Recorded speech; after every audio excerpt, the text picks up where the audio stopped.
雪かき大変だよ、雪国の人は。でもなんか日が出てるからか寒くはないの。ここ 1年ぐらいの話だね。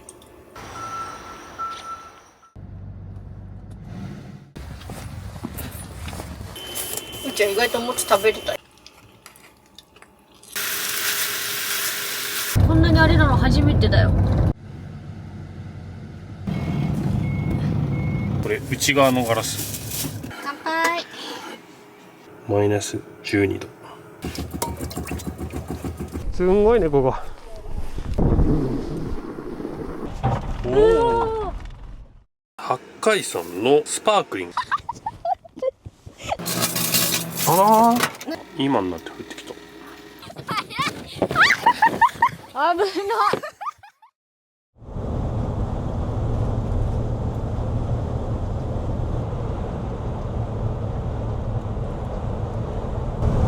南魚沼をさ、道の駅この間の、あそこにさ行こうって話してさ出発したけどさ、ほらうーちゃんがさソリとかできなかったからさ、今日ね万全の用意してきたからそれで行こうって話だけど、これさナビ見てたらさなんか真っ赤なんだけど、これさこれ通行止めぽいね。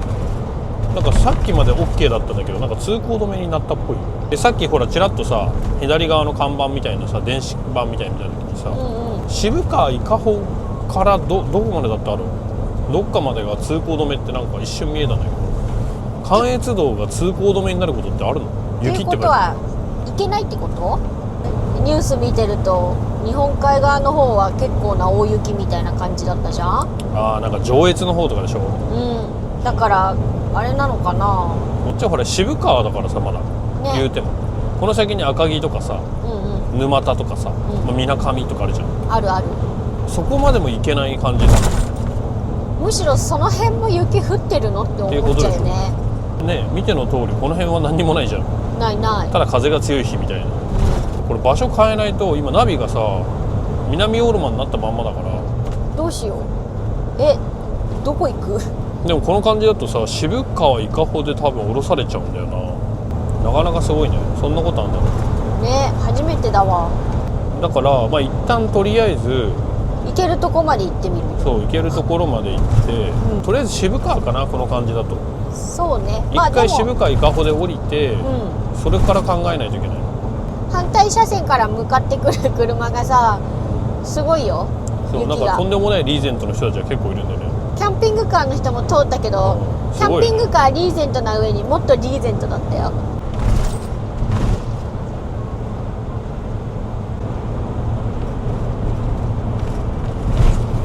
なんかいきなり混み始めたけどどうした？渋滞。いきなりなんかパーキングのとこも赤い。なんだろうね。何なんか雪降り始めたよこっち。雪降ってんじゃん。伊香保インターから水上インターの区間で通行止めとなっています。水上インターの雪により前橋インターから本当だ。渋川伊香保インターの区間でタイヤチェーンなどの何いろんなところがもうあれなの？行けないってこと？でもこれ確かにさ行って帰ってこれなくなったら大変だよね。大変だよ。新潟厳しそうだね。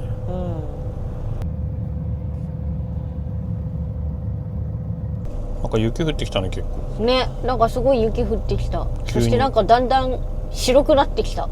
そうなんか急に雪降ってきて、景色がやっぱこの先があれなんだね、雪なんだね。そんなに走ってないんだけどね、この調子でちょっと進んでるぐらいじゃん。だから多分これがどんどん粒がでかくなっていくってことでしょ、ここから先ね。なんかね向こう見えないか。でも向こう側もなんかさっきまでは見えてたけど真っ白だったよね。奥の方もね山のところが山いや麓もあれか、先日の新潟旅と同じあれだよねこれ。普通タイヤがパーキング。これ何なんだろうね。一旦停止冬用タイヤ。これ強制パーキングだよね。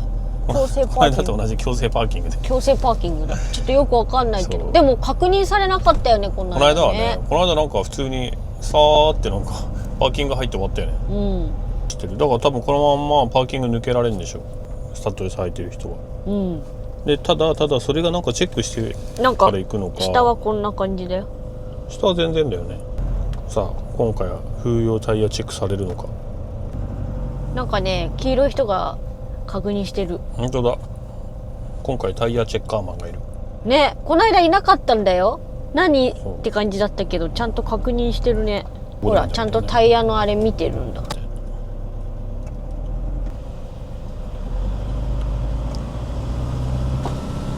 初めての雪タイヤチェッカー。初めてでここでスムーズ。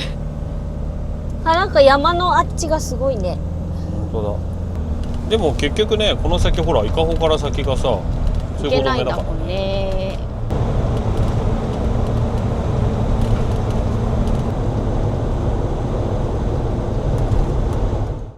ほらね、ここで出よ通行止めって書いてある。こんなん初めて見たなあ。あんまりないもんね。これもうあれなのかな、ここから出たらでもそんな感じしないよねパッと見、うん、外。まあでもさ、向こうのここから見える家のさ屋根がさみんな雪積もってるよね。のかな。だからやっぱ向こう側雪降ってんだよ。あ、なんか山が綺麗に見える。山のところはなんか雪してるね。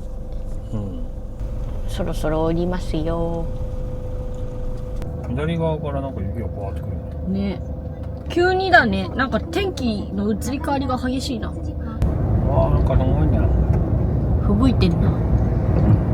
すごいね。でも積もってはないんだよな。まだ降り始めなんだろうね。すごいね。さ、そのほら雪がさ積もったところ走ることはあってもさ、雪が降ってるところ走ることはほとんどないよね。ないね。なんかすんごい降ってきたね。すごい降ってきた。わー、楽しい。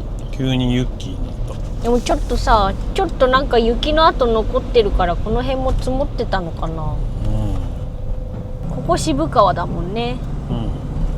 まあでもそう考えるとさ、反対側から来る車を見てるとさ、沼田とかあっちの方も結構降ってそうだよね。そうね。わあ、すごいね。真っ白だわ。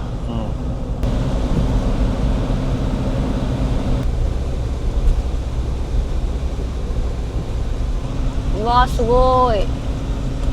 こんなに雪見ることないからちょっと感動してるよ。積もってきた窓。すごいすごい。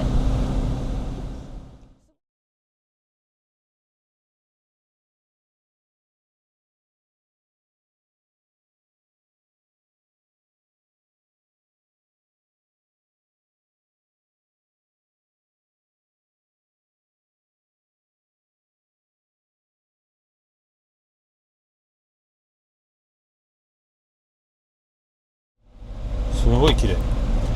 音がすごい。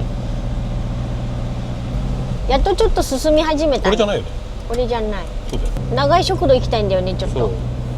このなんだろう、道中に多分あるはず。わあ、すごい。スコップ買わなきゃ。ほんとほんと。とりあえず通行止めとかさ、想定外だった。想定外だった。そこだ。なんか混んでそう。めっちゃ混んでるな、長い食堂。なんかめっちゃ混んでるよ。自販機でいいからピッて買って。そうだね。自販機で買うか。お土産とあれを買って。なんかここに止めたら抜け出せなくなりそうな気もするけど大丈夫。でこんな感じ。なんかでもそんなに言うほどかな。この辺滑りそうじゃん。固まってて、これでも滑るの。よいしょ。3袋ください。はい、3件です。ありがとうございます。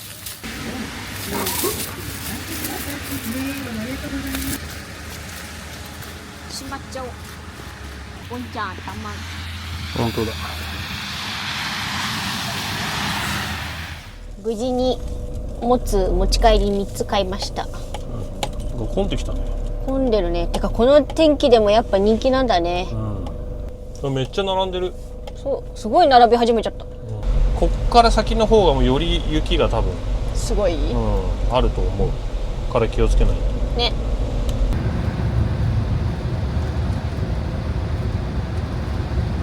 すごいね。反対は人がいっぱいだ。何凍ってんの？違うか、普通に買おうか。すごいめっちゃ滑る。いけるのか。肉スタッドレス。ここは平気そうだけどね。でもこっちは大丈夫だけど。あ、また雪が降り始めた。この辺雪すごいね。凍結しないやつね。これはこっちでもあるんだね。ってことはよく雪降るってことだね。そういうこっちゃ。この辺はとりあえずここは登れた。ね。いやいやいや、沼った。すごいね。ね。今沼田の市役所らへんなのかな、これは。おお、ガショガショしてるよ。いやいや、これ白線どこや。線はもうちょっとその辺じゃん。これだ。危ねえ。どこどこどこどこ。いや、これさ、白線がわからんのよ、もはや。やっぱ雪道慣れてないからドキドキしちゃうよね。その辺ストップ一多旦。分。でもなんか意外と滑らなさそう。いや、滑ってるよ、結構。滑ってるの？結構滑ってるよ。あら。これね、ダブルタイヤだからかわかんないけど、持ってかれる、すごい。あ、そう。泡立ちみたいなのすごい持そこってかれる。に目の前にコメリがあるよ。とりあえず一回コメリに着いたから、スコップは買っとこうか。うん。よいしょ、頑張れ。もうズボンちゃんヒヤヒヤするわ。はい、一回行ってこよう。させていかないと。無事に変えたからよかったけど。あとは脱出しめる。でも意外とこの辺は平気だな。いやー、すごい。とりあえずでもすごいね。さっきちょっと雪触ったけどサラサラしてたよ。意外とね、なんかね、こっちも雪が強いというかねえ、こんなにあれなの初めてだよ。なんか坂道なんですけど、ちょっと僕は全然いいと思うんだけど、肉だからね、怖いよね。今のところは肉のスタッドレスでも走れてる、今のところはスタックしそうな感じはない、まだ。ただ滑る、やっぱり滑る。やっぱ急に止まると流れてっちゃうんで、滑るは滑る。滑るは全然滑る。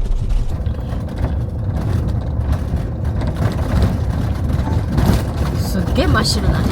滑る。ゆっくりね。左が、やばい。まだここやばいな。やばい。ここ深い。ここやばいな。ここめっちゃ深い。ね、ここが川場村だ。あとまだ2キロぐらいある。すごい。あっち側もう見えないよ。超人気な川場の道の駅が空いてる。お、着いた。すごいこと。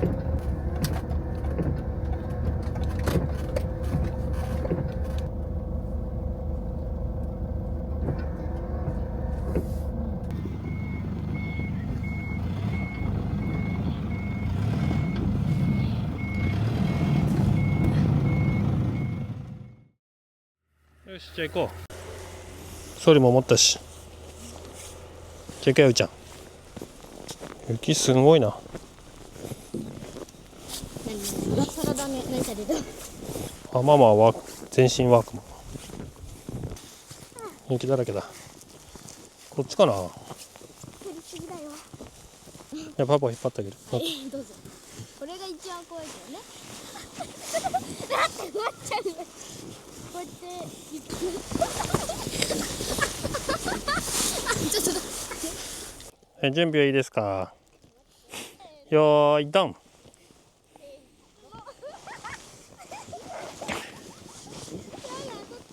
ごい滑ったじゃん。行くよ。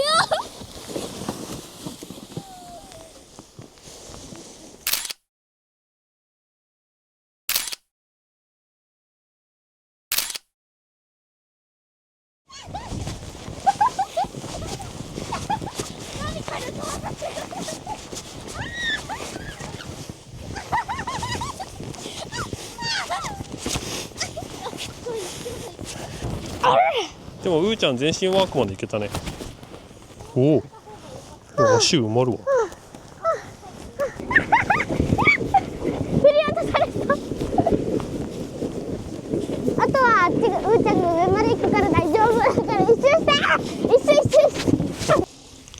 しょよいしょ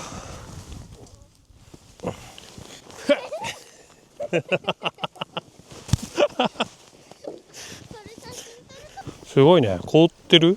あ、上が凍ってんのか。上が雪で積もってんだ。いやマジさ、こういう時の鯉とかどうしてんだろうね。ね。やるやつ。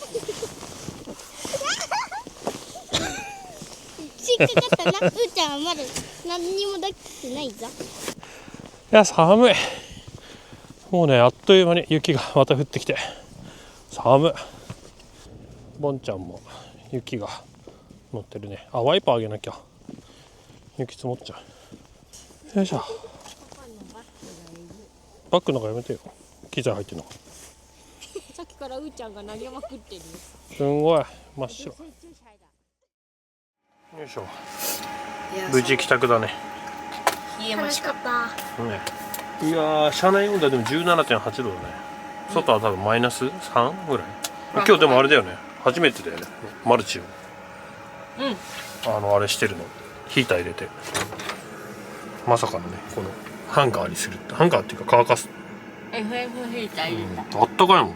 いつもマルチ寒いのに。そう。マルチのね FF 光が一応あるんだよね。うん。いつも使ってないけど、そうそう。今日はこれ乾かすのにちょうどいい。よいしょ。よし、じゃあ温まったら温泉割り行こう。見て。うん赤いよ。ほら。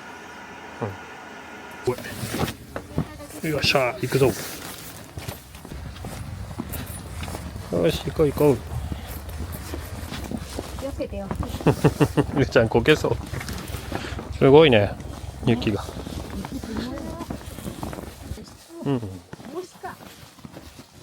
よし。たどり着いた。パタパタしないとね。うん。落ちてきそうって言って話してたら次の瞬間バーンと落ちてきてそうなの。露天風呂で雪が落ちたの。そう。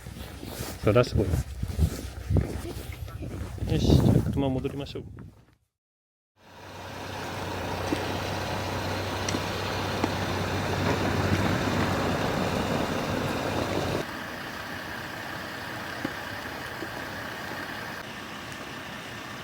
ゆうちゃんは今日はそれは何ですか？こういうビールです。普通の瓶のやつなかったから。まあよかったよ、結構ペットボトル。あ、ウィンウィンしたいけど正直はないの。正直下だ。この下って毎回なんかさ、ほこりたまる。ファンが入ってるからさ。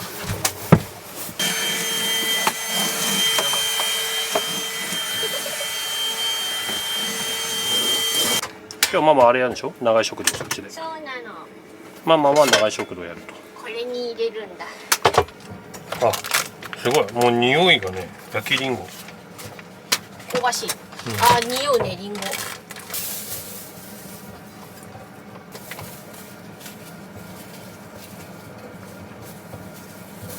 すごいリンゴの香りがする。焼きりんご、ほうじ茶なのね。あ、ほうじ茶の匂いもするよ。でもリンゴの匂いの方が結構。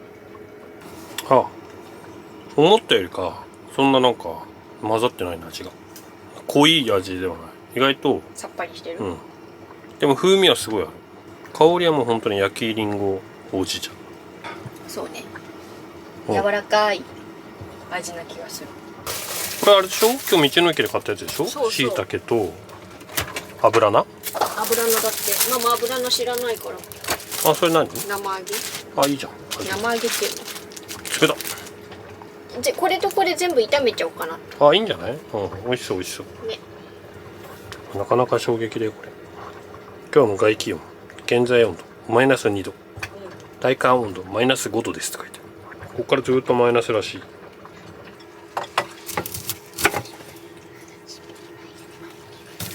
初めての食材だな。やばい、キャパオーバー。節水できるのか。なんかあんまりうち調味料ないんだよね。今日スーパー寄ってないからさ。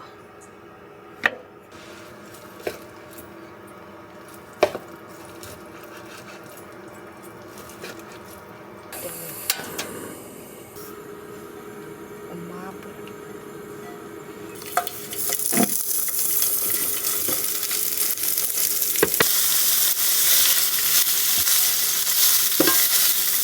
がするの。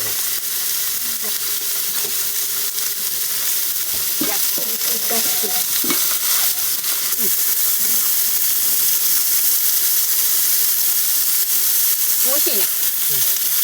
全部美味しい。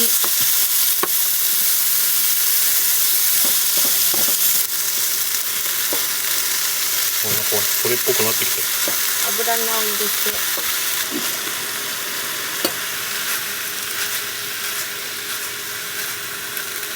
なんか回せそうだよ。じゃあちょっとちっちゃい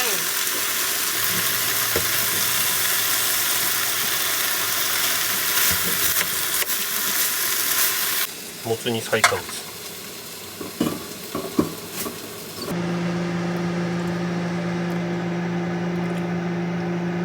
ビール開けちゃうよ。はい。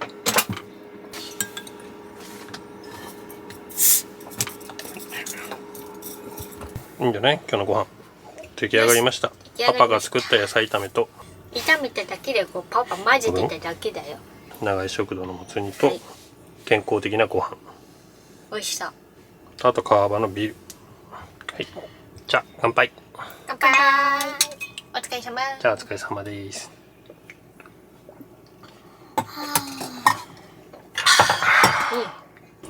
うん。いいんじゃない？もつ煮いい感じ。とパパが作った野菜炒め。ママだよ。いいんじゃない？葉っぱだけだとちょっと味が薄いから。もつ煮もうまい。お店で食べてみたかったな。もつ煮。あ、長井食堂で。前だよ。こぼれるから。どう？なんとも言えない。嘘、なんとも言えない。でもそれ食べれたらお店行けるんだけど。うちは意外ともつ食べれたよ。美味しかったって。すごいじゃん。大人の味で。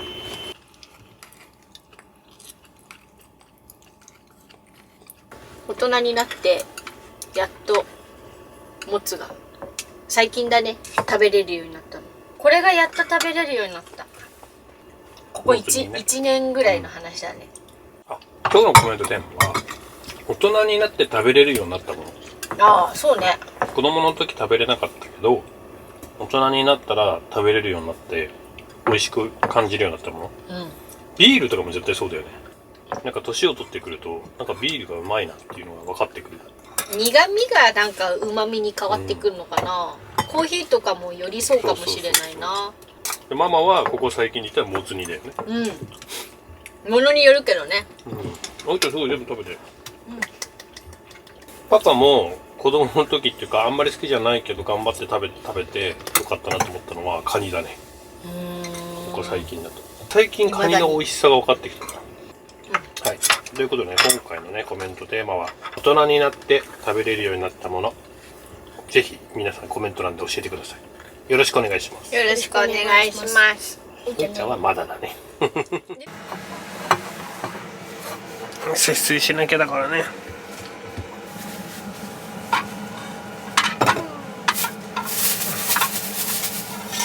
これでパパは今日野菜炒めを作って洗った。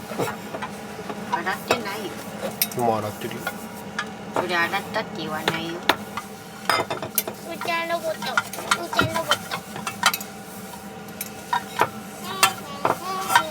みーちゃんは楽しそうだね。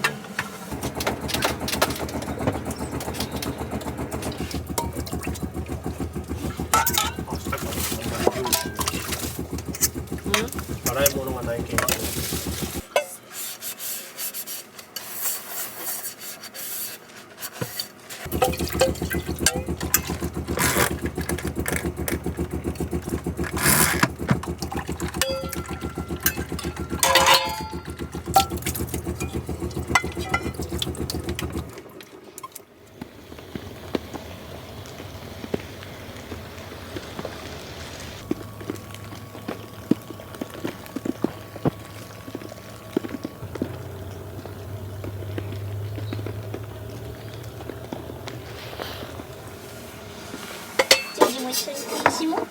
よし、じゃあ今日はテレビだな。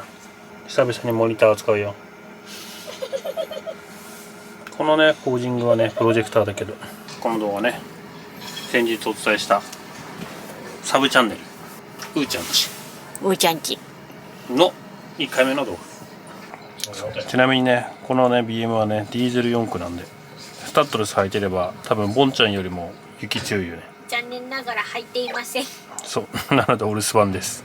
肉なのにスタッドレス履いてるボンちゃんと、そう四駆なのにスタッドレス履いてないノーマルタイヤの B。そう我が家バランス悪い。ね、今ねネットフリックス見てたけどママがもう眠いって言うんで寝ます。連日の寝不足が答えてるよ。じゃあパンク作ろうか。その前に歯磨き。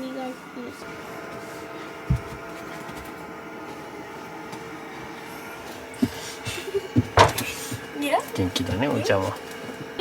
疲れちゃった。雪遊びもしたからかな。応援団団長ママピどうぞ。頑張れ。うーぴーも頑張れ。頑張れー。頑張れー。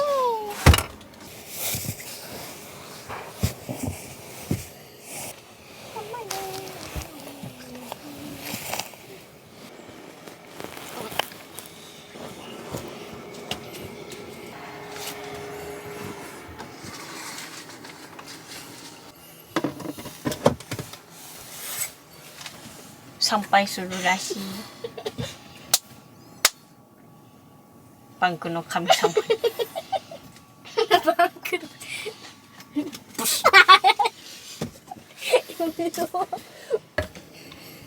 うーちゃんルーム完成。うん。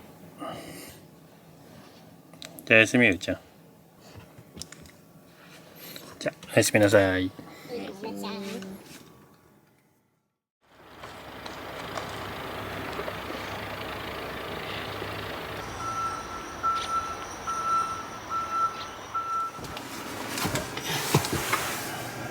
頑張ってます。朝の仕事です。パパの。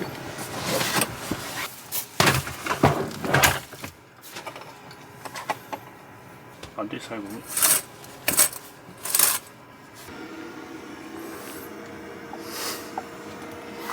まあまあセコビッチだね。ランタンね。それ何がセコビッチなの？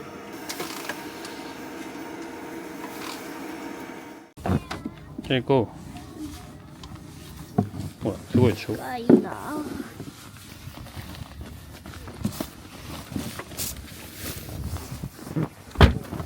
見てごらん。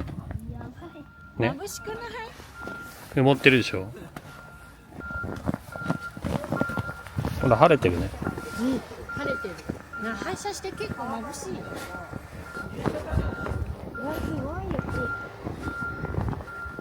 昨日よりか深いもんね。でも明るいから見やすい。昨日暗かったからね。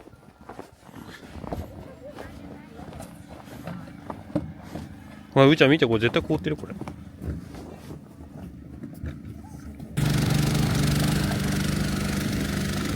すごいね。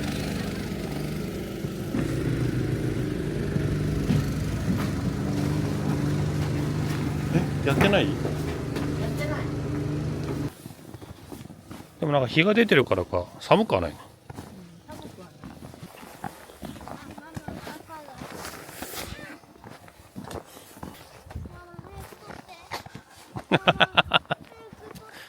最近雪かきでもする？ボーンの。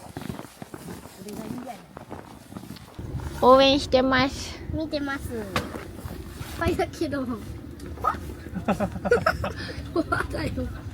うん、その辺だけ先と取れちゃえば別に。一旦。と思っうん、もうそういいんじゃない？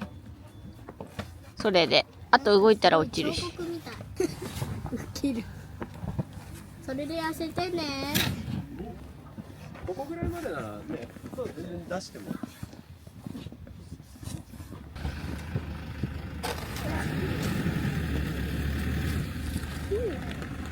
雪かき大変だよ、雪国の人は。毎朝これやってんだよ。ああ、でもだいぶ掘れてるから、なんとなく道ができれば。平ら作業だ。まるでママが一人でやってるように見えるかもしれない。本当だね。動画上では大きいところ。昨日の料理と一緒だね。結構滑るからこの辺なんか違う意味であれになりそう。スタックしそう。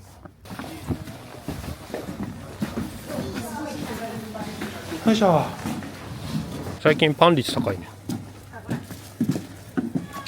よくパン屋さん行く。うーちゃん見てごらん、ほらみんな凍ってる。あ、うーちゃん見えねえか。うーちゃんその位置は見えなかった。本当だ、草が出てきた。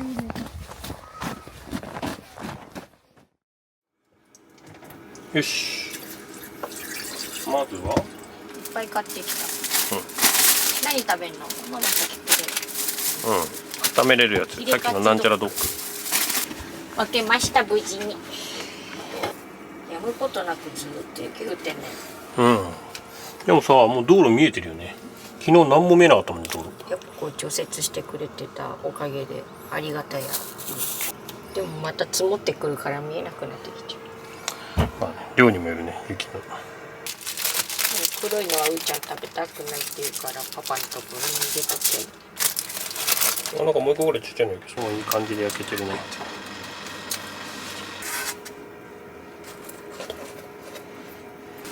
よし、いただきます。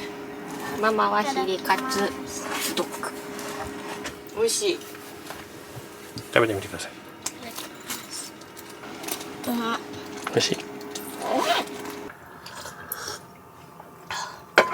いや、これいいね。熱くなくて。素晴らしい。帰りはどうなるの？帰りも下道ずっと。で、花粉周り下道だよ。はい、朝のいちごです。家から持ってきた。この朝からコーヒーが飲めるのはいいね。素晴らしい。車でコーヒー飲めるのっていいよね。パパも食べよう。練乳つけて食べるのが久々だよね。どう？なくなるんじゃないかって。ふーちゃんいちご好き？じゃあゆっくりして。ふーちゃん遊びにも行って。じゃあ帰ろう。じゃあ行こう。これいる？早く公園まで行け。ふーちゃん先昨日のところまで行こう。せーの。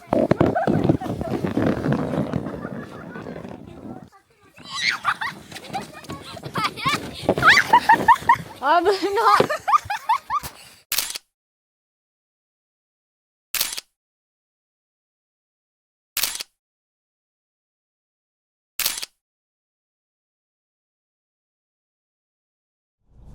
じゃあ行きます。ここが一番重要です。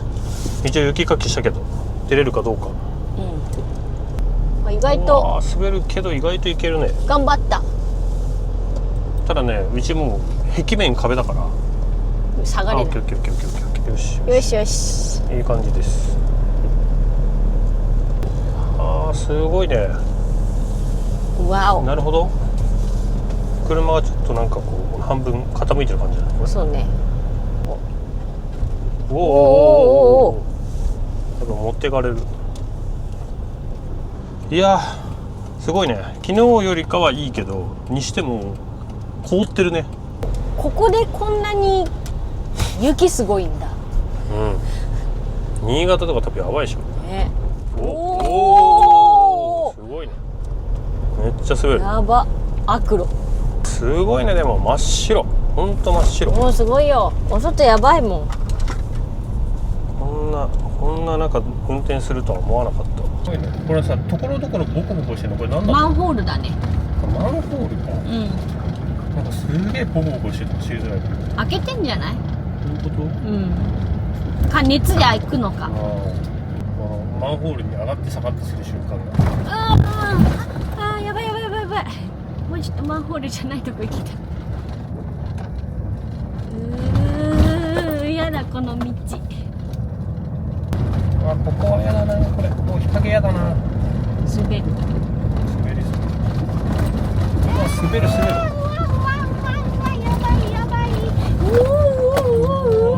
めっちゃハンドル持ってかれる。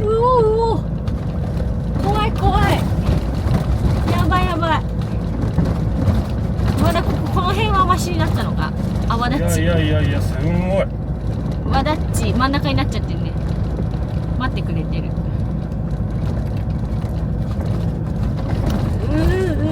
どうも。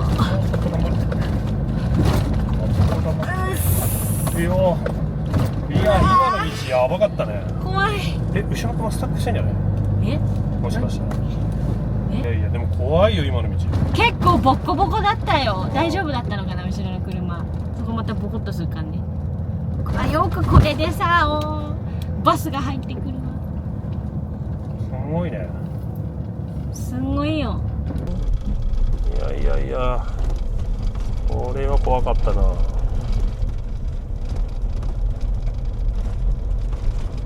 まあ今回ね、ちょっと突発で飛び出してきたけど、そうだね、突発でって言って最初新潟行こうと思ったけど、そう結局のところは通行止めになっちゃって、高速が多分こんなもんじゃないんだろうね。行けなかった。急遽川場まで来たけど、そうそう、川場もなかなかすごかったみたいな、なんかライブカメラだとね、なんか全然行けそうな雰囲気だったけど、そうそ全然行けない雰囲気だったよ、来たら。まあ、今回こそあれだね、肉キャンピングカースタッドレス履いて雪道走れるかで。本当たまにちょっと上り下りがありながらも、でもあと2キロで高速だから、もう高速まで頑張る。とりあえずはね、まあ高速は大丈夫だろうと信じてる。解除されたから、そうそうそうそう。朝にまあいずれにしてもスタッドは重要だと思うけど、ね、本当に重要っていうかスタッド履いてないとまず無理。よし、まあ頑張って帰ろう、この後。そう、この後はね、このまず雪道を通って高速まで行って、あとはもう帰るだけ。道がえぐい。すごいね、雪は。ようやくなんか今雪がない道はしてる。まあでも結局またあそこに乗り上げなきゃいけない。えぐいな。ちょっと一車線みたいになっちゃう。で、こっち？そう。すげえ。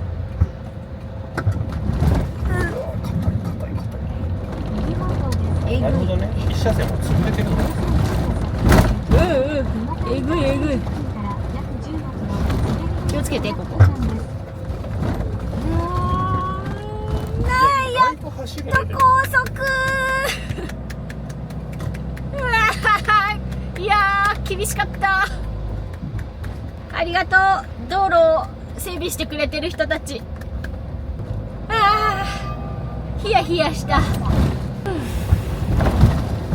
すごいね、これを除雪してくれてたんでしょ。大変よ。うわ、すごいじゃん、道路超走れるようになってる。いやー、普通の道路っていいね。いいよ。道路幅が左だけすげえ細くて、ギリギリミラー見てごらん。本当だ、走りづらい。ギリギリの幅。ここでちょっと頑張ってみましょう。頑張ろう。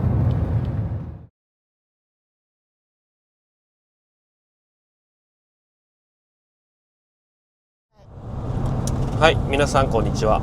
今ですね、関越自動車道を走っております。今回はですね、新潟の方にね今向かっております。今ね1月なんですけども、そろそろですね、雪がね見れる時期なんじゃないかということで、実はですねボーンもスタッドレスに履き替えております。とはいえね、万が一のためにねチェーンとかもね積んでおります。今回は雪がね少し見れて、車中泊できたらいいなぐらいの感覚できているので、そんなにね奥深くまではねいかないと思います。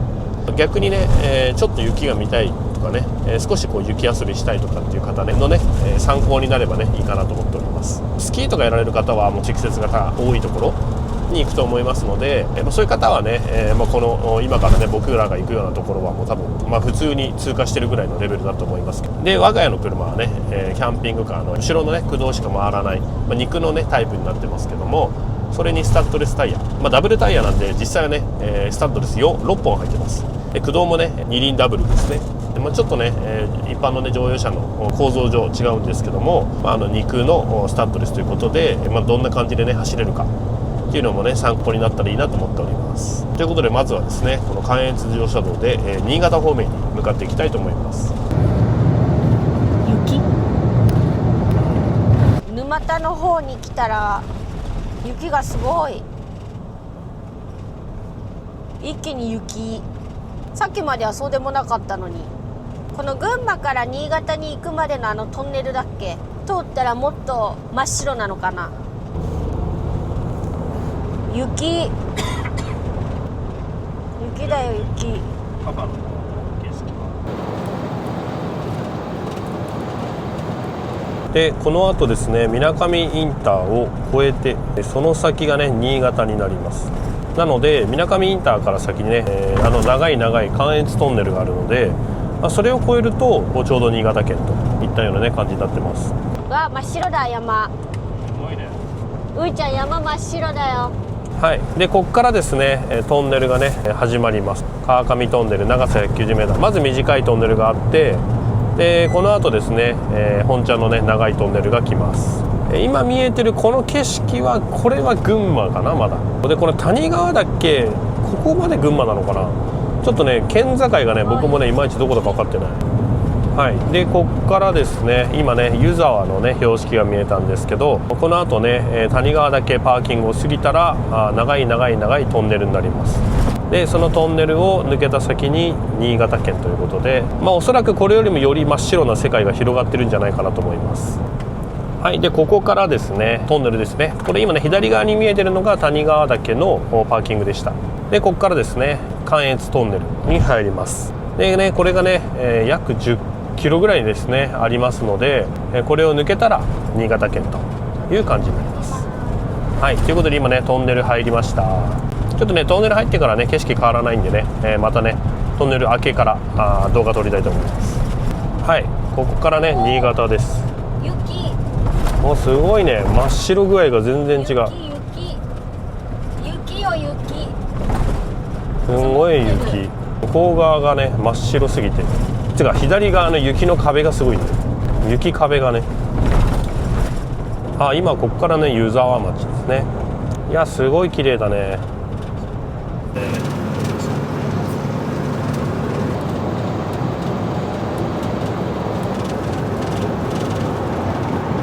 目の前はスキー場だ。スキーしたいな。スキーしてみたい？したいよ。じゃあ今年やってみますか。すごいよ。すごいすごい。すごい外寒そう。あの辺の山とかさすごい綺麗。山ね。あれ何山なの？何山なの？あれも谷川だけど違うよ。ない。この後ですね六日町でインター降ります。でインターからはね約10キロぐらいですかね走って魚沼の里に着きます。はい、ここがインター降り口ですね。すごい雪の壁に囲まれております。今からね高速降ります。夏にもね何年か前にねここ来てるんですけど、もちろんね夏なんで、こんな景色ではなくて緑豊かという感じだったんですよね、イメージは。今日はね本当ね、白銀の世界ですね。ただねこの辺はね結構除雪がねしっかりされているので、道路自体はね今のところ雪道を走るといったような感じはございません。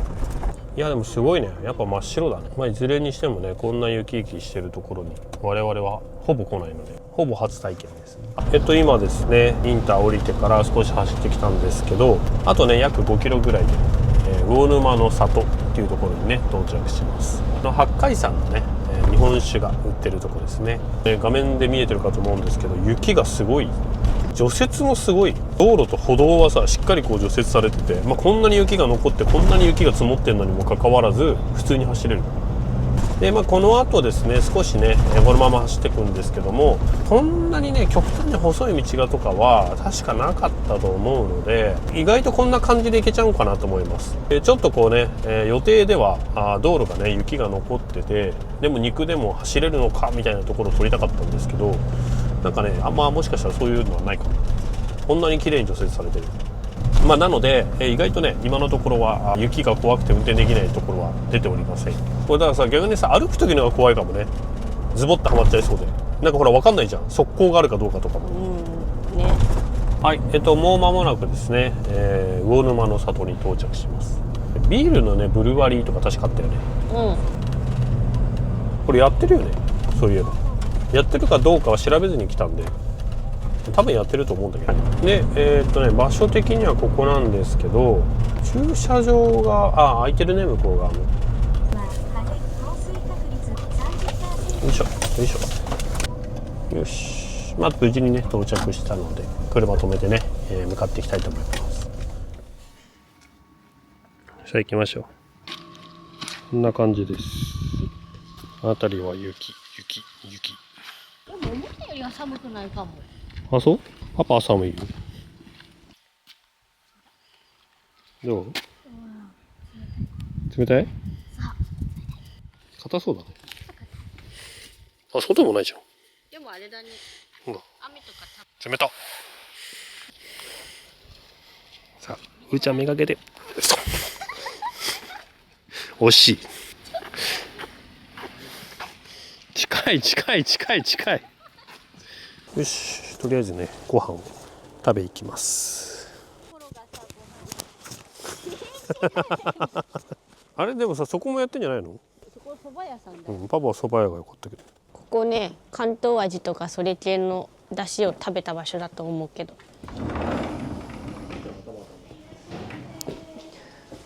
気をつけて。頭。いいよ。じゃあ行こあ、いなりとかあったら。いなりがいい。おにぎりが。いただきます。う。うーちゃんなんかそれ卵すごいね。ここに入れていいの？いいよ。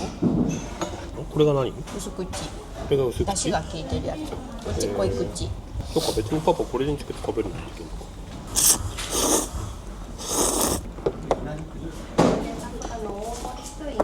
はい、とりあえず今ねご飯食べてきました。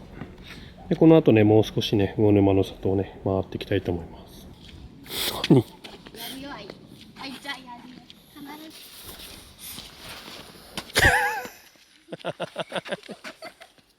ふみちゃん見てママの。パパのお尻真っ白だね。すごい高いね。積もり具合がすごい。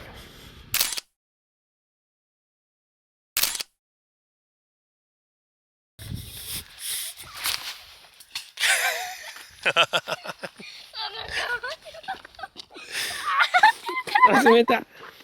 あそこがあれだったよね、ご飯食べるとこだったよね。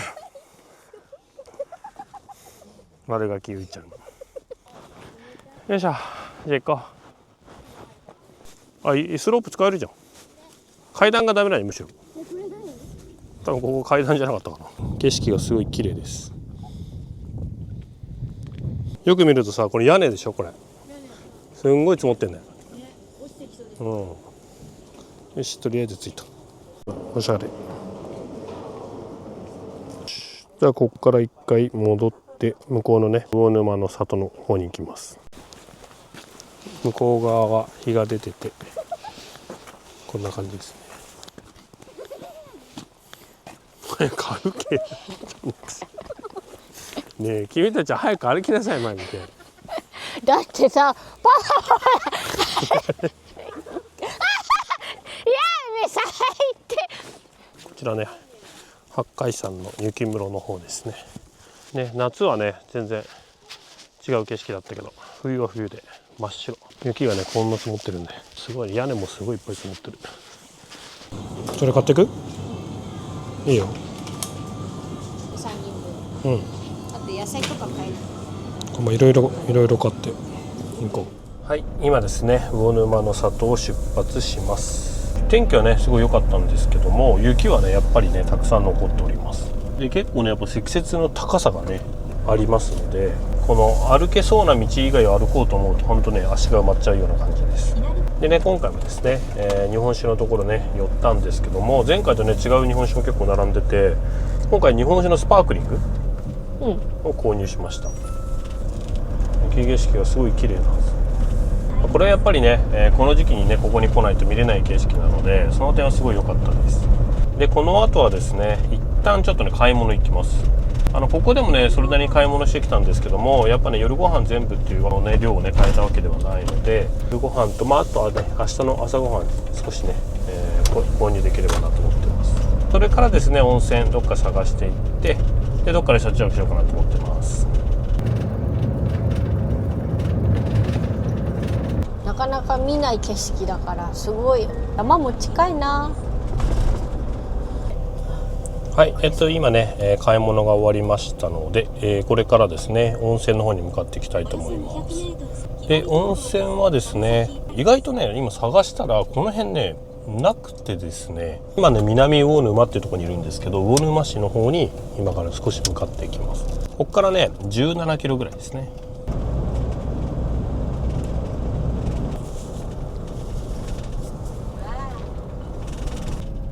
すごいね。何駅だろう。浦佐駅。浦佐駅？あんまでも聞いたことはないね。聞いたことないというか多分新幹線に乗らないからかな。うん。まだ南魚沼市だよここ。本当だ。まだ南魚沼。じゃあこの先が魚沼市なの。うん。意外と南魚沼長いね。うん。綺麗。左は普通の線路だ。在来線？でもさもう雪に埋もれてない？漏れてるけどでも信号ついてるから動くんじゃない？すごい。急に狭くなって雪に囲まれ始めたから一応あと2キロぐらいなんだけど、なんかね大通りはね結構安心して走れるんですけど、一歩奥入っていくとあれこれ道どこみたいな道があったりするんでハードです。ほらこれ左に曲がるとかさ、もはやどこやこれか。あこれか。もうね曲がるところがわからないっていうね雪で。ほんでこれ真ん中のやつってさ、これ雪とか降るとさなんかシャワーみたいな融雪するやつじゃない？もう間もなくね到着なんですけど、ここの雪ってさ崩れてきたらもうするよね。そりゃするよね。今のとこちょうど崩れてた。でも結構車来るね。うん。いっぱい結構入ってる人いたの。風呂なし。これさまっすぐ道路だけどまっすぐ行けないんだね。もうそうだよ。ほら見て見て、これ道路だよ。もうそうだよ。ナビ上はあるよだって。もうないんだよ。やば。ない。こんな感じになっちゃうの。除雪がないと。ここもスキー場じゃん。本当だ。そりゃ人いっぱいだわな。こんな感じで温泉とスキー場が直になってる。ね。なかなかすごいな。はい、今ね温泉から帰宅しました。でなんかママたちは混んでたみたいなのでドライヤーね車でやります。アイス食べてたら半分乾いちゃった。で。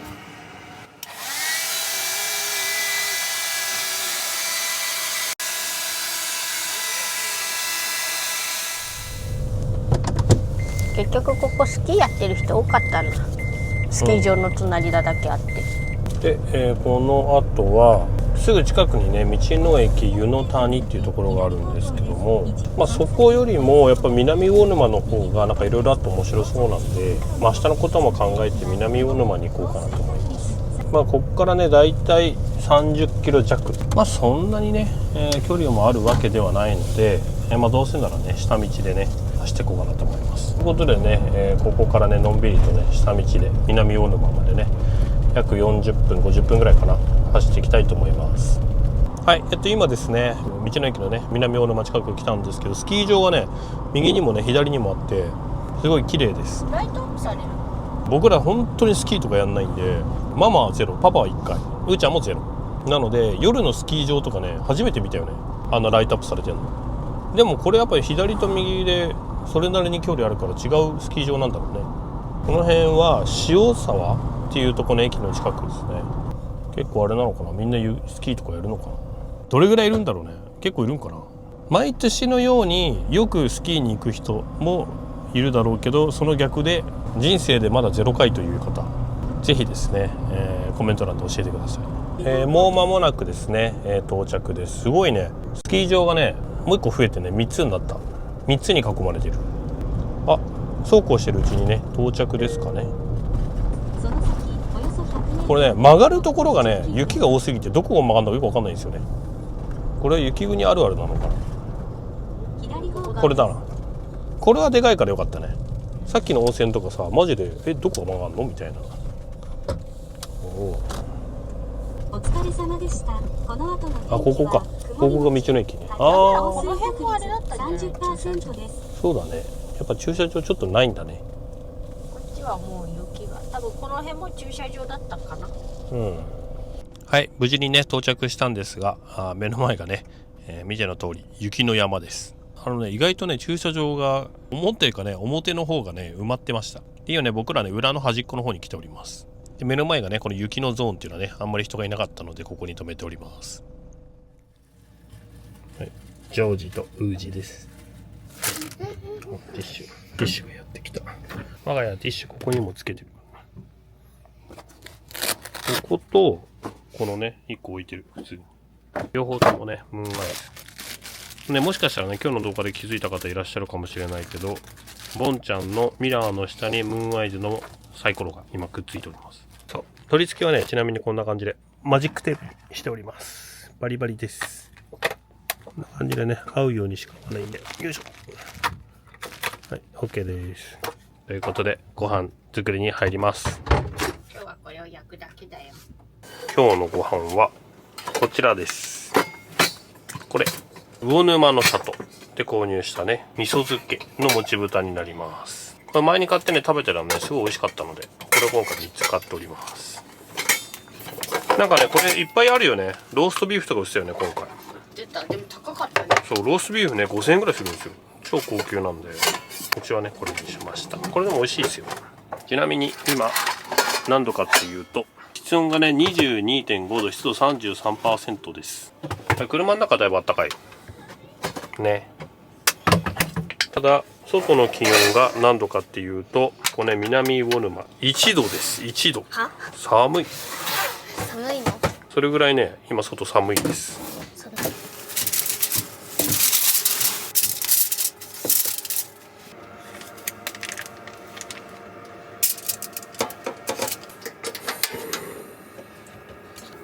こんな感じ。これで3枚一気に。ちょっとちっちゃくて、でも3枚一気にやりたいからこれでいく。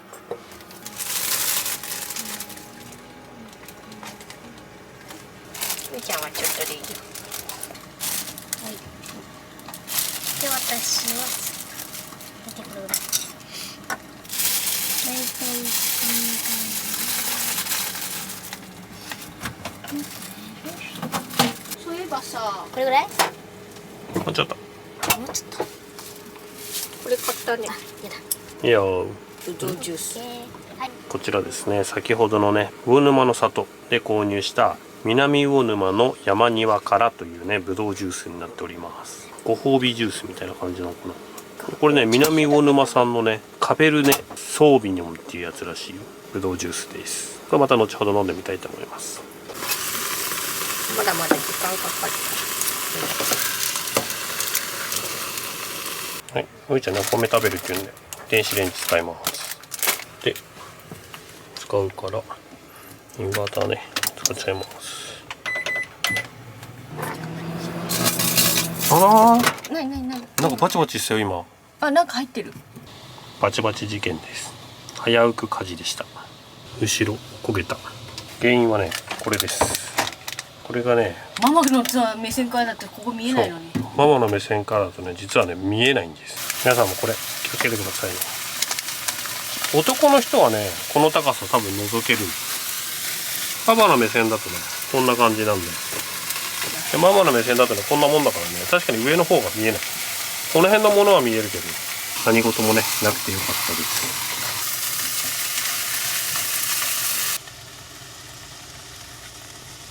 まあまあこんな感じで今出来上がっております。ちなみにその間うーちゃんは何してるかっていうと待機中です。うーちゃん葉っぱちっちゃ。うーちゃんお肉のが大きいね。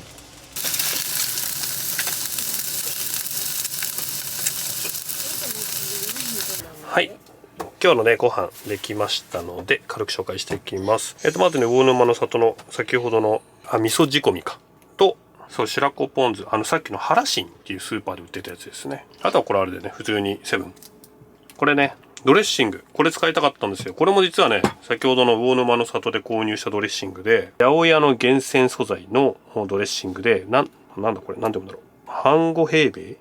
まあどんなドレッシングかっていうとこのねわさびらしいんですよ。なんでそれがね美味しそうだなと思ってこのドレッシング買ってきてます。で1本目ね僕らは猿倉山ビールっていうね魚沼の里のね時に行ったビールの酒造のとこですねで売ってるピルスナーと、あと IPA のクラフトビールになります。うーちゃんは先ほどのぶどうジュースです。じゃあうーちゃんもいいですか。はい、じゃあ乾杯。乾杯。乾杯。濃かった？ちょっと酸っぱい。うん。あ、これ美味しい、これ。このピルスナー。うん。これ甘酸っぱいよ。え、酸っぱいの？ちょっと飲まして。私からしたら甘酸っぱい。ぶどう 100% って感じだね。体にいいよ。そうそう。うん。ぶどう本 100%。当に？うん。じゃあこれ飲んどこ先ほどのね、わさびドレッシングです。う。お肉いただきます。おい。どう？好きなやつ？うん。少ないと。いただきます。うん、美味しい。ちょっとツンとする。意外とわさびだね。うわさび好きな人はいいよね。ん。うん。私わさび大好き。あそこ行きたいけどずっと行ってないな。怖いね。わさび農場行きたい。次長野のわさび農場もしかしてわさび買う気？大王わさび農場でしょ。はい。わさびドレッシングめっちゃうまかったって。追いサラダです。まだ出てきてないね、最後の魚沼がいるからね。そう出す。ああ、いいよ。飲む？はい、ということでね、今回買ってきたお酒はこちらになります。八海山のスパークリングですね。泡ってやつです。白麹。スパークリング日本酒ですね。二次発酵酒。ちょっとね、僕はあんまりこの辺詳しくないんですけど、今回はですね、このワイングラス、久々に出します。これです。確か山梨ら辺で買ったやつですね。ガラス缶とかで買ったやつです。これでね、飲もうかなと思います。飛んでいかないようにね。大丈夫かな？抜きます。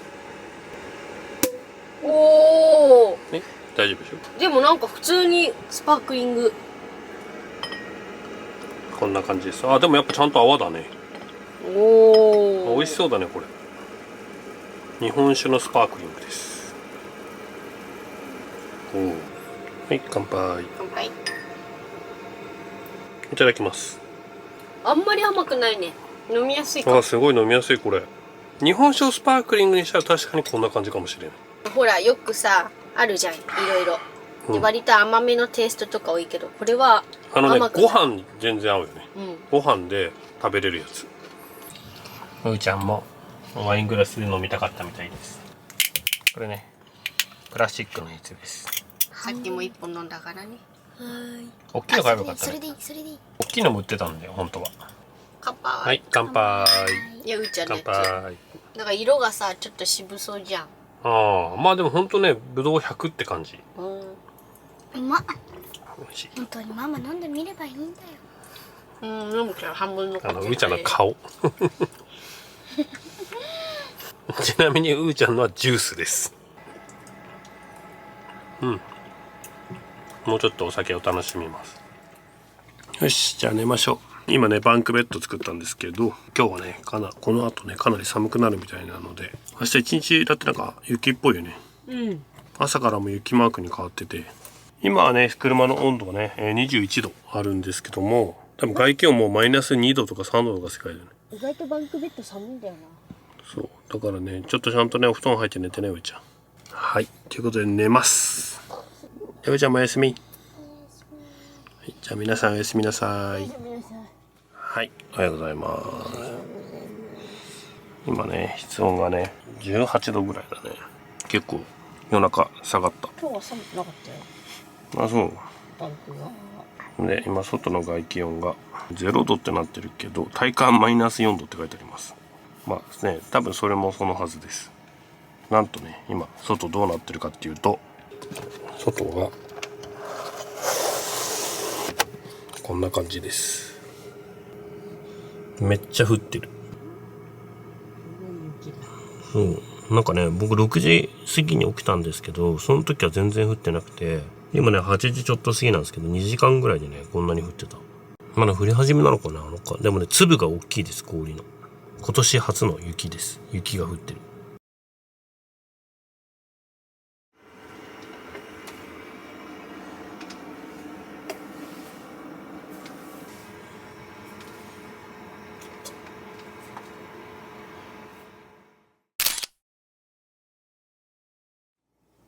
はい。じゃあね、朝ごはん食べるために、今からですね、トースター、久々に使おうかなと思います。我が家のね、トースターはね、この下に隠れております。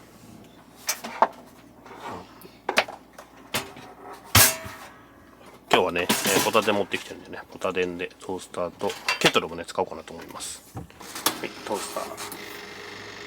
あれ飲もうか。昨日のそういえばコーヒー。これ昨日買ったコーヒー。八海山の雪室コーヒーオリジナルブレンド版。昨日八海山でなんだかんだいろいろ買ったよね。あった。八海山とか魚沼の里か。これでも美味しそうだ。これ買ってみました。第1巡目。あうちゃんもう先食べててもいいんじゃない？食べてていいよ。うん。で雪でも見るかい。わっ、ほらすごいね。窓をここブラインド開けただけでちょっとスーってするよね。こんなに住んでるところじゃ降んないもんね。そうだね。そんなに真っ白にならないもんね。そう、少ししか降らなかったね。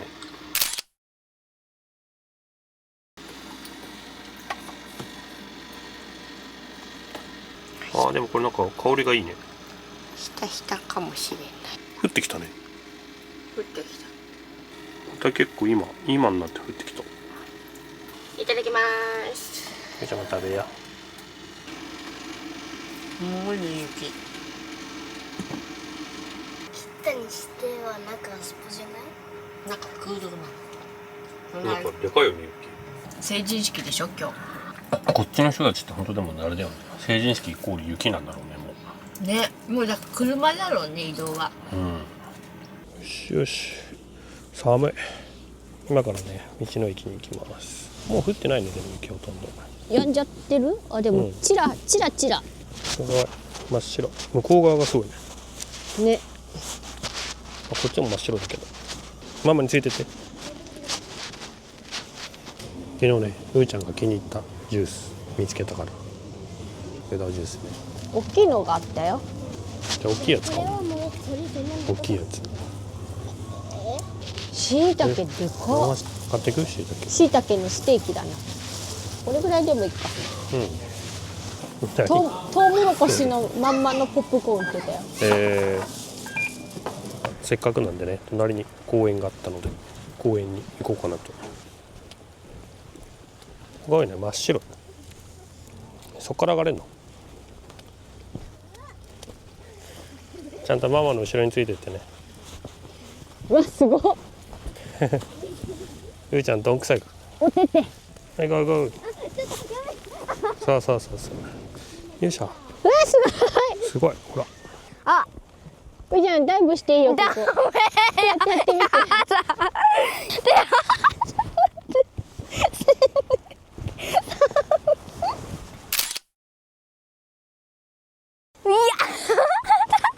雪合戦始まりたい。やだ攻撃してくる痛い。投げるよ。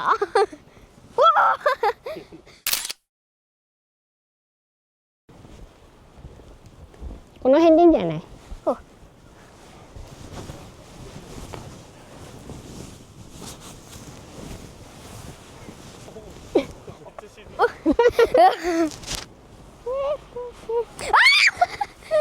助けて。超沈んだ。手冷たい。痛い。痛くない。すごいね。もう雪でここら辺も埋まりそう。うわ、大変なことになってるね。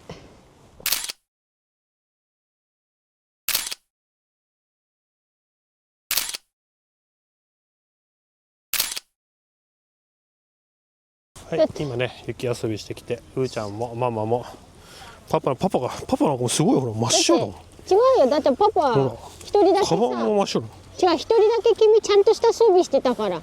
バーは積みっぱなしだからね。まあね、うーちゃんねキャンカーでまた着替えて、そう着替えはあるから大丈夫。本当でもこういう時いいよね。着替えがさすぐ出てきて車の中で着替えれば終わりだし。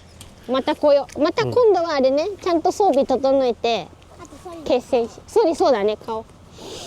じゃあ今年やろうね。ここは近いからねそうすぐ来れるから。こんなに雪があると思わなかったねね。ここに。楽しい。よしじゃあ行こう。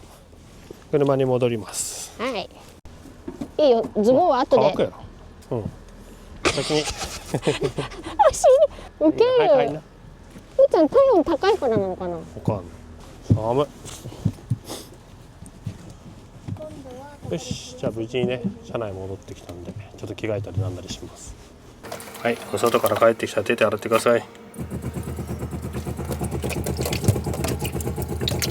はい、うーちゃんはねもうすっかりお着替え完了です。最初からこれでいいパンツまで濡れてて笑える。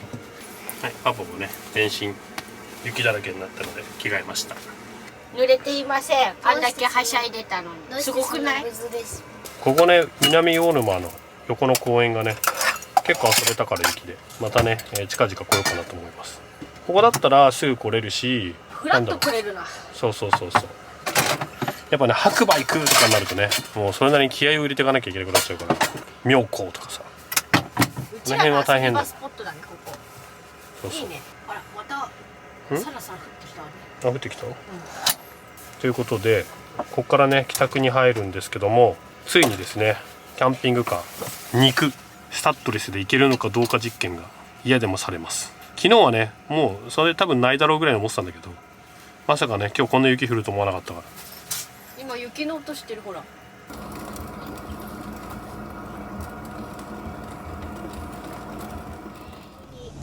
急にお外が晴れまして、とても神秘的な感じになりました。お外見えないか、見えないな。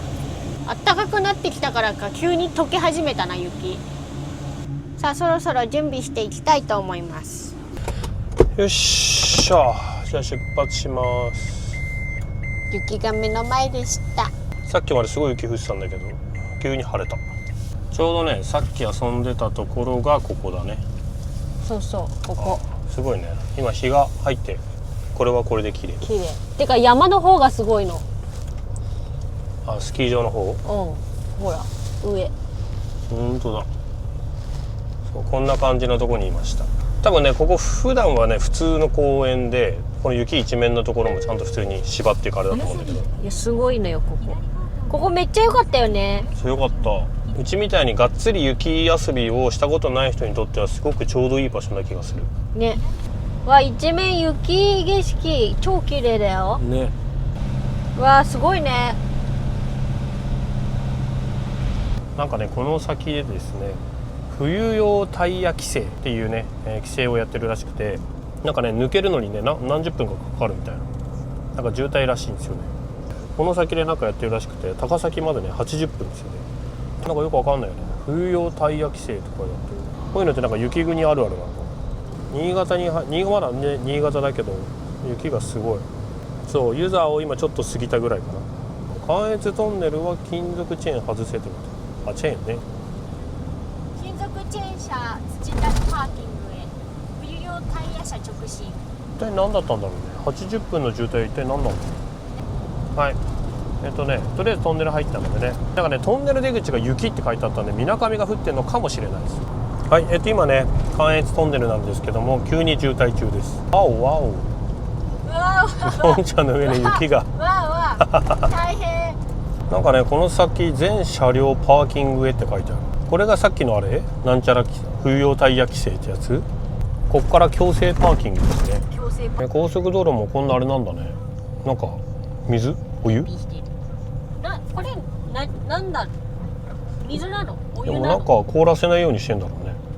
そうだ。ここから下道降りてなんて言われてもさ、逆にそれはそれで辛くない？そういうことね。まだなのね。まだここがパーキングなのね。え？どういうこと？え？なんかよくわかんないけどとりあえず走ってよしっぽい。群馬側も今ね雪降ってます。まあとりあえずね、無事に抜けました。はいということでね、だいぶね、今関越走ってきたんですけども、冒頭にですね、肉のねスタッドレスでもね雪道どれくらい走れるのかなっていうのをね検証したいかなと思ってたんですけども、思ってた以上にね道路がねしっかり除雪されてまして、本当にね全然雪がね残ってないという、もう本当に3日ぐらい4日ぐらい前かな、この辺魚沼の方とかね今季ね最大の積雪っていう風にねニュースでやってたんですけど、2日すれば全てね除雪ねされてて普通に走れるぐらいのレベルでした。なので今回ね私たちのねような肉のキャンピングカーでスタッドレス履いてる車であれば全然ね問題なく走れました。ただね、林道とかね少しこう細い山道とか入っていくと、おそらくですね、除雪がね行き届かないところもあると思いますので、そうなるとですね向こうのね雪の壁すごい高かったので、あの辺までね積雪とかになってしまってるとなかなかね、いくらね4駆とはいえ走れないところもやっぱあるんじゃないかなとは思います。なので道を選ばなきゃいけないですけども、大通りをね普通に走ってる分にはこのキャンピングカーのミクロスタッドレスでも全然問題なかったです。またね今後ね、スキーとかねそういうのにもね今度挑戦してみたいので、もう少しねちょっと雪が降ってる時にね行くかもしれないですけど、今回はねその点はねすごく自分たちもね参考になったかなと思います。でまだまだね雪のシーズン続きますのでね、安全運転で、雪のシーズンをね楽しみたいと思います。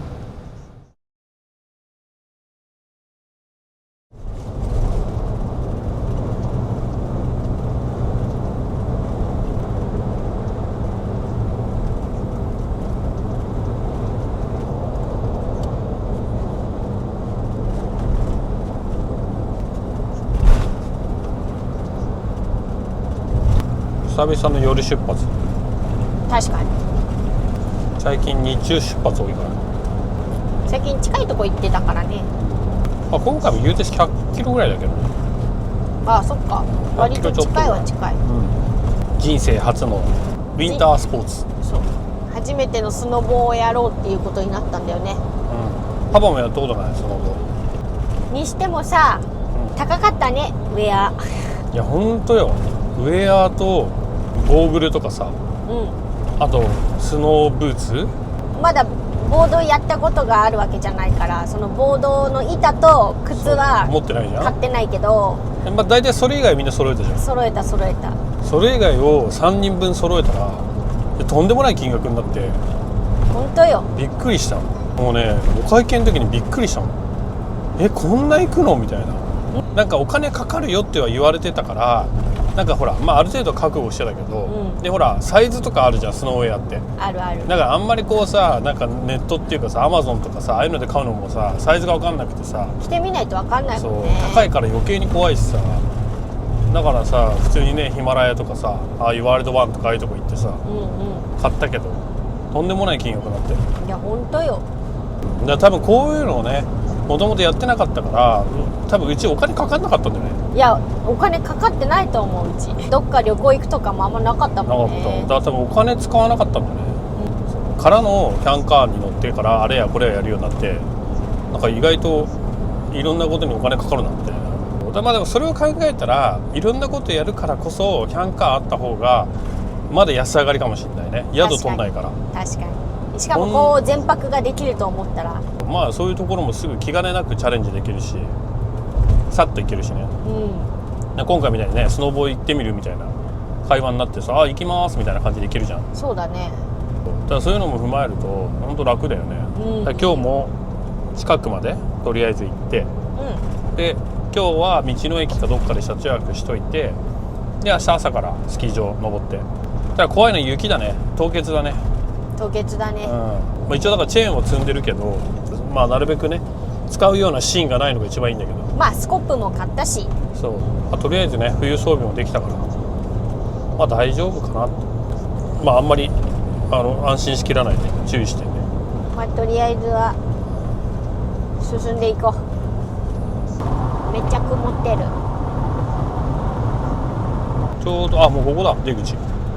お、小諸。今日はねドライな道を走ってるからすごい気が楽ね。なんか向こうが景色綺麗だね。が一番近いからこの辺の近くにあるどっか泊まれるところを探して、なんかとりあえず適当にこの辺の道の駅かなんか探して移動しよう。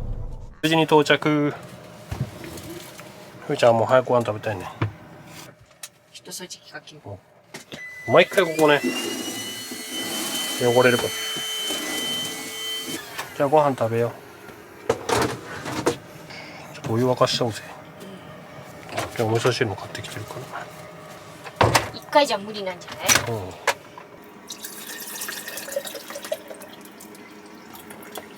結構お湯を沸かしといて。今日はみんなあれだよ。早めに寝るんだよ。明日のために。明日朝早いからね。明日は全力使い切るつもりですか？今日のメインディッシュね。これうーちゃん。一人前でやっぱ買っとかいいね。一人前がいい。これね、はま寿司を予約してお持ち帰りして冷蔵庫に入れとくと。あ、お湯沸いたからパパ入れちゃうよ。足りないでしょ、絶望的に。いやー、ちょい足りないかも。全然かわい多いの。そうにパパのだけ。配分がちょっと足りなこれをちょっとこっちに移してあげるママがさっき横着するから。どうせ足んない2回やるんだからこんなもんでいいんだよとか言いながら。分量の問題でしょ。あともうちょっと入れてくれた。もういいよいいよ。いただきます。はい、いただきます。はま寿司パーティー。ちょうどいいよね。熱っ。舌やけどした。今日はパパはノンアール。これあるかな。あ、飲んじゃいね。それもらったやつもらったやつ。乾乾杯杯。。あ、うーちゃんお茶。どう？辛い。わさびをつけた。生意気にわさびのつける。でももう少ししか辛さ感じない。そう。エビとイカあげる。納豆取って。取るよ。置いといて。あと意味不明のこの2つも。なんか今年はどれぐらい雪遊びできるかね。そうだね。去年よりかは圧倒的に多い。現時点で。意外とさ、こんなに近かったんだっていうことが判明したからさ。去年さ、シーズン終わりに行ったよね。終わりに行った。去年2月はさ、なんかいろんなイベント呼んでもらっててさ、そういうのがあって結構あんまり出かけてなかった。でもほら間にさ、山梨にバナナボール行ったりね。あそこ山梨なんだったっけ？これは八ヶ岳なのかな。あもうだね、あれ乗りだもんね。氷上のバナナボール。みなかみ行ったわ。そういや、いちごの。そうみなかみだ。みなかみとだからあれだ、あれだけでみなかみか。そう、山梨とみなかみだけだからこの本ちゃんのシーズンに本ちゃんの場所には行ってないんだよ。まあ、今回ほらうちも初スノーボーするよ。でうーちゃんも、まあ、初ソリじゃないけどちゃんとやってたりするじゃん。じゃあ今日のコメントテーマは皆さんにとってのウィンタースポーツとはみたいな。逆にうちみたいに全くやったことないぜ、その人たちもやってみたいんだけど寒いの嫌なんだよねとか、で逆パターンやってみたはいいけどもう寒いから行きたくないみたいな、だからちょっとそんなさエピソードみたいな、ぜひねコメント欄で教えてください。よろしくお願いします。よろしくお願いします。よろしくお願いします。これさっきねヒマラヤで買ってきたやつ。もうねウェアはね一式揃えたんだけどね、ゴーグルとか別に借りればいいよねなんて言ってたんだけど、雪遊びしてる時のさ吹雪がやばくてね、グラサンでどうにかしのいそうだけど、これ買わなきゃダメだと思って動くとちょっとあれだよね。買ってきた。高い。うーちゃんのだよこれ。あ、いいじゃん。ぴったりぴったり。ぴったりぴったり。こっち見して。鼻はしょうがない。そういうえちゃんこっち向いて。ぴったりぴったり。なんか強そうで。なんかとんでもない。頭こうやってやっても落ちない。大丈夫？あ、大丈夫だね。世界が黄色に見えるやつだけど。そういうもん。これどっちだっけ？これパパ。パパもゴーグル一応買っといた。なんかこれね、ウェアをねこのメーカーにしたからオークリー。パパなんかこれもこれにした。ママが買いたかったやつが欠品しちゃってたんだよね。在庫それしかあれだよね。展示品しかなくて別の買ってきた。なんかねパスケース、リフト券とかのパスケースがあった方がいいって言われてね。どんなやつだろうと思って一応買ってきた。入るのかなこん中。わかんない。でもこの中一応さ小銭も入れられそうだしさ、まあいけんじゃない？お金も入れれるからいいかなって。でパパに真似された。歯磨きして寝ましょう。はい。じゃあ休み。明日朝早いからね。よし、じゃあ寝ましょ明日7時ぐらいね。う。ちなみに今日はもう気温マイナス5度だからね。寒い。久々に窓ガラスのとこあれ貼ったよね。ね。すごいマイナス5度だよ。さっき道路のところにも書いてあったけど。そしてもう今早くない？11時過ぎ。寝ます。寝ます。じゃあおやすみ。おやすみなさい。7時起きないと。寒い。ほら今ただいまのこの場所の気温マイナス7度。マイナス7度ってやばいね。めっちゃ寒いよ外。車の中はでも15度しかない。それでもバンクベッドが寒い。FF にしてるけど、これやっぱさ真ん中さお座敷にしちゃうとさ FF 周りが悪いね。よし、もうとりあえず起きて準備して今日はスキー場行かないと。今日は急ぎ急ぎの朝ごはんです。まあ9時出発で今7時半だからね、まだもうちょっと時間はあるけど2時間ぐらい。1時間半です。なんかあったかいコーヒーとか入れてる時間ないよ。あ、ママの午後ティーがあるよ。いや、バンクベッド寒かったな。やっぱ前を閉めないと寒いよ。全然違くない？いや、ペロッとしちゃったじゃん。剥がれちゃうんだよね。でもこういう場所来るときはやっぱ前があった方がバンクベッド全然違う。まあとりあえず今日はね急ぎ急ぎ準備してさっさとご飯食べて出発します。今日はこれから湯の丸スキー場か。初めてだ。スキー場自体が初めてだ。多分もう人生で2回目かな。ね。高校生以来のスキー場。初スノーボード予定。そうそう。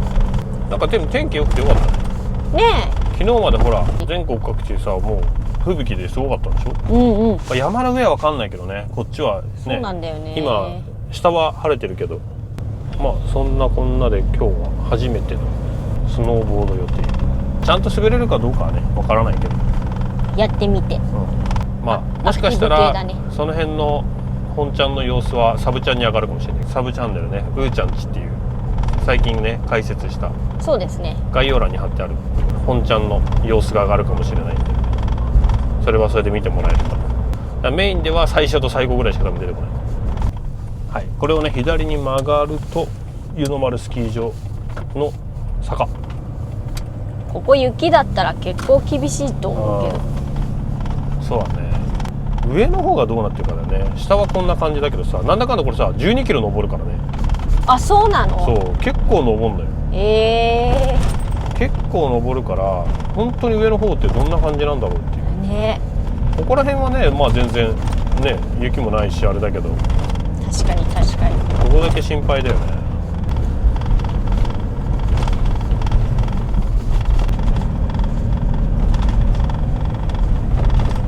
これまっすぐ行くと嬬恋に行くんだ。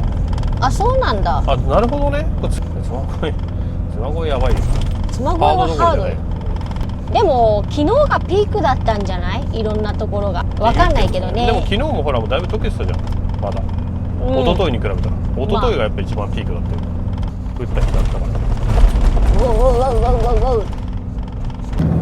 今標高1050メートルらしい。結構高いね。もう1050。その辺から雪が溶けてないね、やっぱり。この辺は雪がね。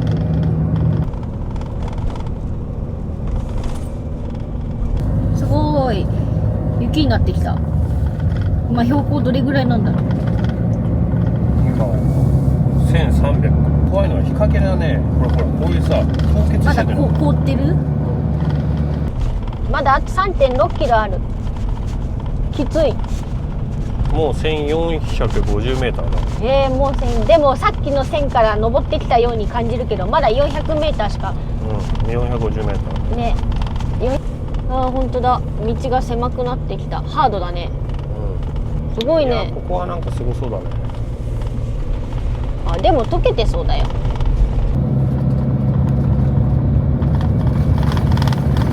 そして眩しいな。めっちゃ滑る。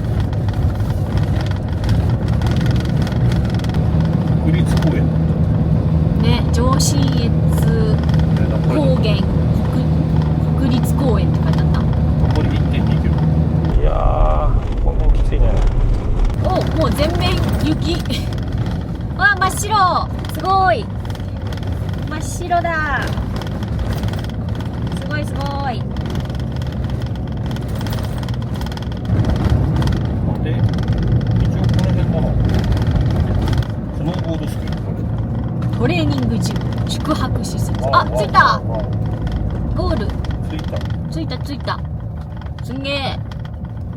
ソリとかここでやるのマジで楽しそう。すんげえ眩しい。あ、ういちゃんこんな感じだ。こんな感じ。あ、眩しい。ノーマルスキー場。あ、でも車多いね。下なんかいっぱい止めれるそうじゃん。すごい。あっちはあっちでやってるよ。とりあえずこんな感じみたい。行ってきます。うちゃんもスノーウェア、ママもスノーウェア、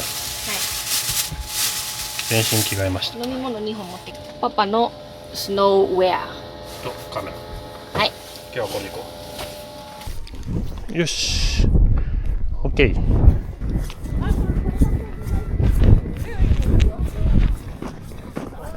よいしょ。あ、いいの着てる。でも色があった方がやっぱり目立つ。なんかほら新しい見た目だけ、見た目だけ。どうですか？なんとも言えないじゃん。うーちゃんロボットです。どうですかロボット？失礼。立ち上がってまず重心を高くしなくてペンギンのように。うーちゃん怖いな。うーちゃん立ってみよう。はい、立って。で危ないと思ったらもうこける。はい、そうだよ。ペンギン、そうそうそう。そう大丈夫。大人1日で5000円でしょ。でファミリー券の方が安いんだわ。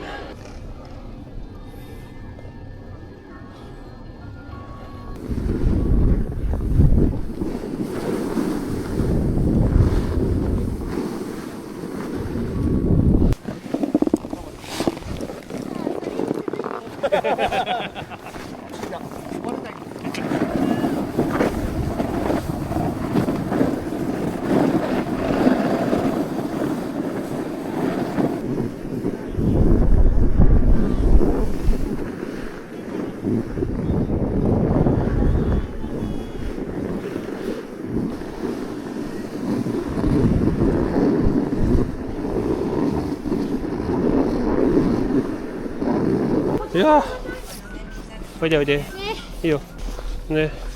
また明日朝から頑張ろう。朝からちょっとだけ上に登ります。アイスバーン公園。よし、じゃあ行きます。よいしょ。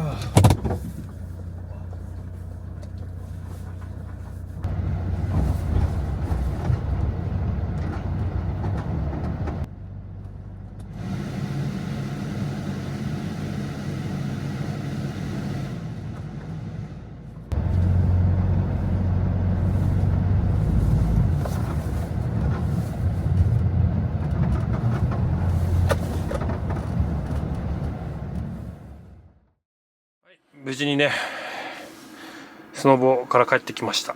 でお風呂入ってきました。ご飯食べちゃおう。まあ初めてにしては滑れた方でしょう、ということでご飯にしましょう。体が痛い。筋肉痛ですよ明日は。そうだね。うーちゃんどうだった？なんか楽しかった。うーちゃん上手に滑れたもんね。パパも手が痛い。体痛い。今日ご飯はね、もうねコンビニよね。コンビニでいろいろ買いあさったから。もう今日はねこんな感じでコンビニパラダイスと道の駅で。で電子レンジどうする？電子レンジ祭りだ。こういう時でも電子レンジだと本当便利。ね。スタート。どうぞ。やけどだけ気をつけて。滑れるようになるのかな。果たして。わかんないわけだ。普通はわかんないから。ね、どうなんだろうね。ここはなんとか降りてこれたから。これまで。うん。ママもう転ぶも何もここが普段鍛えてなさすぎて、ここが痛さすぎてプルプルしちゃって、いい運動だったなと思う。普段運動しないからね。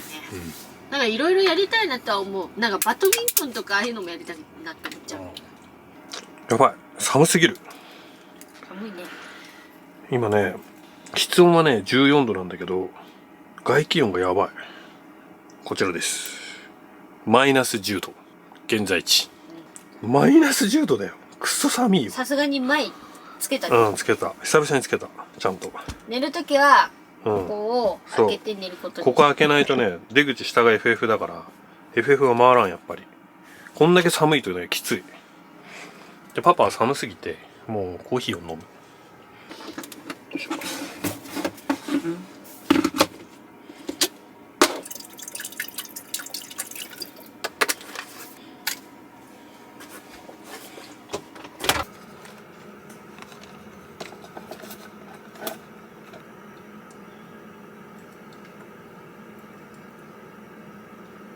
パパはちょっとだけコーヒーブレイク。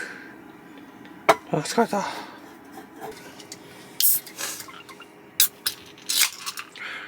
冷た。キンキンです。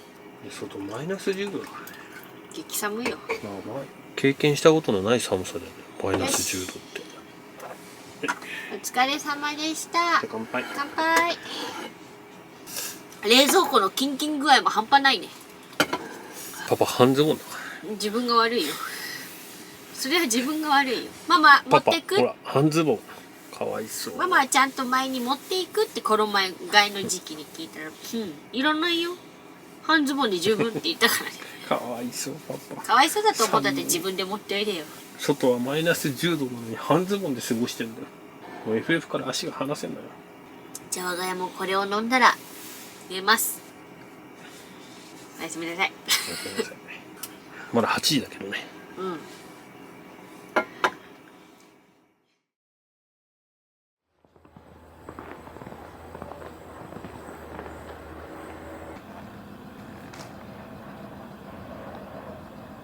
よいしょ。おはようございます。今ね6時15分。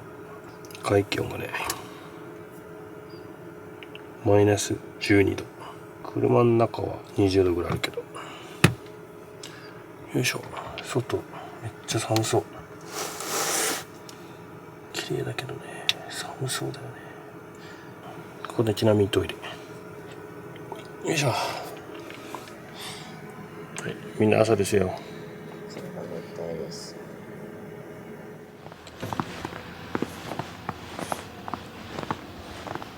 朝めっちゃ綺麗。めっちゃ綺麗だし、いきなり雪めっちゃ降ってた。知らない間に。すごい。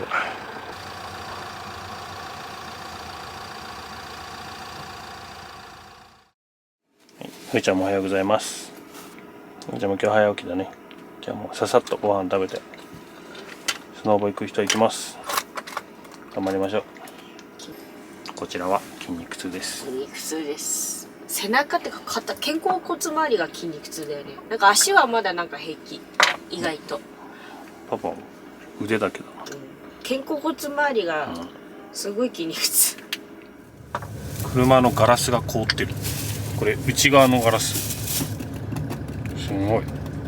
横も全部。まずこれを乾かさない限り発進できない。マックスで。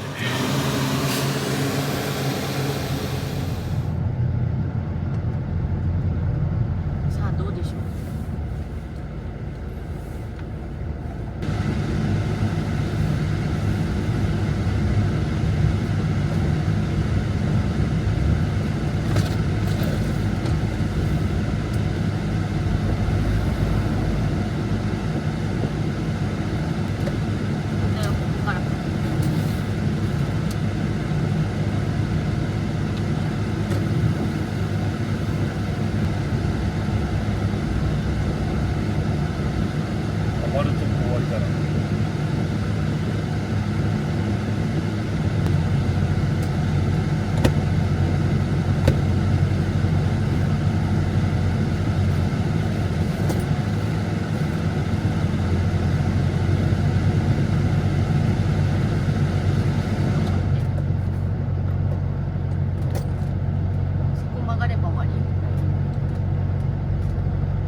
本日もスノーボーうーちゃんです。頑張りましょう。あ、日が出てきたね。太陽が。あ、消えた。いいよ。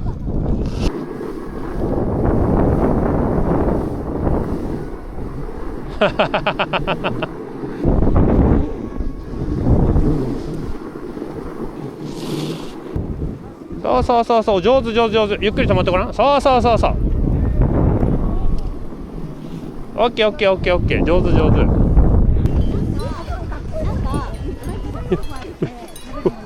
ここ危ない。ほら落ちちゃう落ちちゃう落ちちゃう落ちちゃう。よいしょ。深いねここ。見て。すんごいねここ。生まれね。膝ぐらいまで来ちゃうね。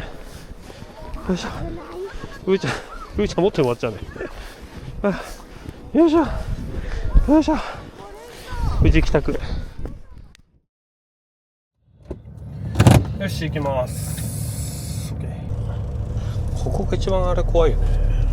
多分一番さ、結構溶けてるとは言ってたけど。そう先発隊が言ってたけど、結局ここの雪が一番怖い。降りていきます。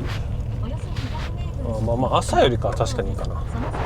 朝ほら新雪がまださ残ってたからさ、あれはあれで大変だったよ。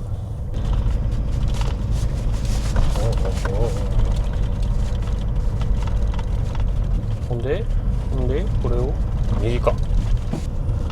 怖い。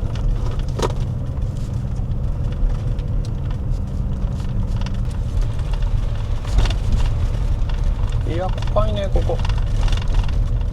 日陰ゾーンはほんと怖い。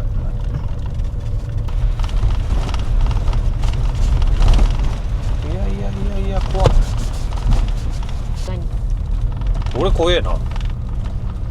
バス怖えな。バスなかなかよ。道幅的にも怖いな。逃げ道なくなっちゃうから。おお、なんか雪がめっちゃ落ちてきた。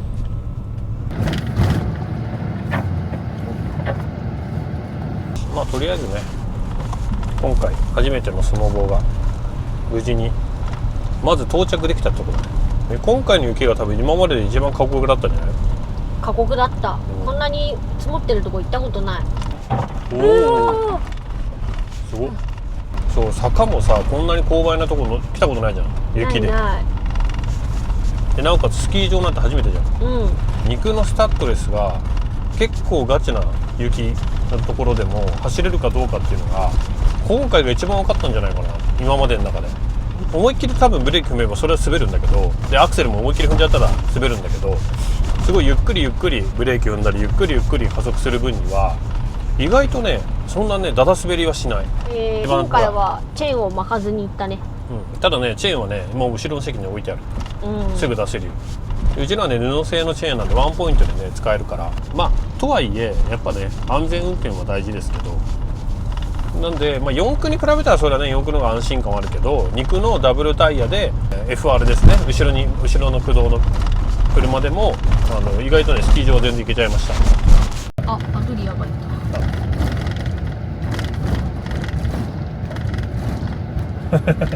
アドリア組はチェーン巻いてた。そうで、ただやっぱりこのね安心感っていう点では四駆の方がまあいいはいい。でも肉でも意外と今日のね動画ぐらいの積雪、で、まあ、標高 1800m ぐらいのところで、最低気温がマイナス12度、でもなんとかなったかなっていう。でまあ今回ねそんなこんなでスノボーも初参戦だけど、最初こそねどうなるかと思ったけどなんとかなったかな。やっぱね36だからね、もう幅、体がね重たいですよ。次回は先生に習って基礎をもうちょっと勉強してから。そう混んでだからね今回本当にね。まああとはね、今後またね冬だからねこういう雪遊びをまたできればいいけどね。まあ、次はねどこ行こうかまだ考え中。いろいろ挑戦していきましょう。